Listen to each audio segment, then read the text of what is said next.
Hi, today we'll be speaking about the compressibility factor of fluids. Well, the compressibility factor is a thermodynamic property for modifying the ideal gas law to account for the behavior of real gases. Well, it can be thought as a measure of how much the thermodynamic properties of a real gas deviates from those expected of an ideal gas. Also, it may be thought as the ratio of the actual volume of a real gas to the volume predicted by the ideal gas at the same temperature and pressure as the actual volume. Well, the compressibility factor is just a unitless property, which leads us to speaking about the property, the reduced pressure and a reduced temperature. Well, both of these are also unitless. The reduced pressure is calculated in accordance to that the formula right here, which is just the pressure all over the critical pressure.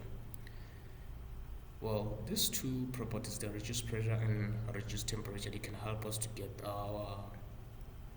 compressibility factor, which was kind of done experimentally. Well, this graph was done experimentally to give us this thing. There was a lot of work was done here, which is a lot of experiment was done for us, thanks to those guys who did the experiment. Thank you.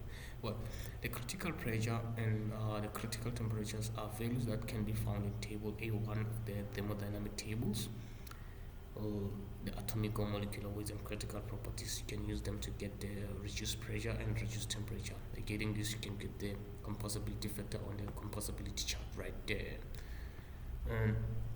Right here, 1.3 is just to give us a little bit of a clue of what's the compressibility factor.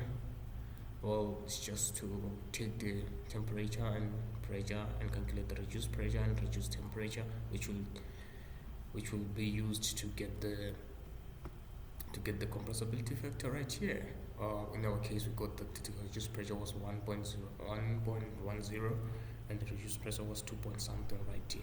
Well, let me just give a little bit of an idea of an animation of the compressibility flow right here. Well, here's a video, which was a video that was brought up thanks to video.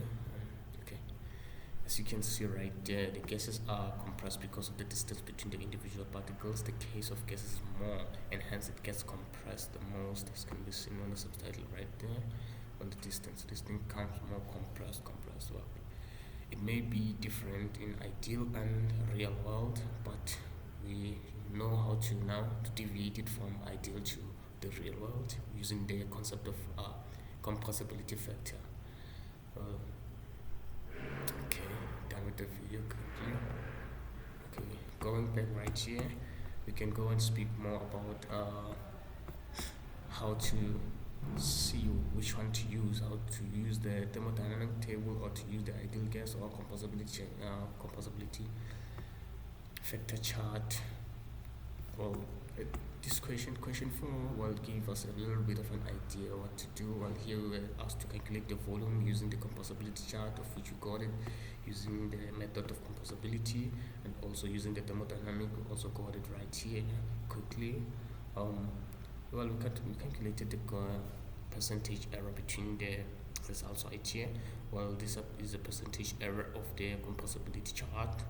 As can be seen here, that the error was 15%, and then the error of directly the steam tables also is also calculated, and we got that this was 62%. Well, according to our observation here, it will be much more accurate to use the compressibility chart, since it gave us a less error, which is a small error, rather than using this one. And thank you very much. Thank you. That is our presentation as a group. Thank you.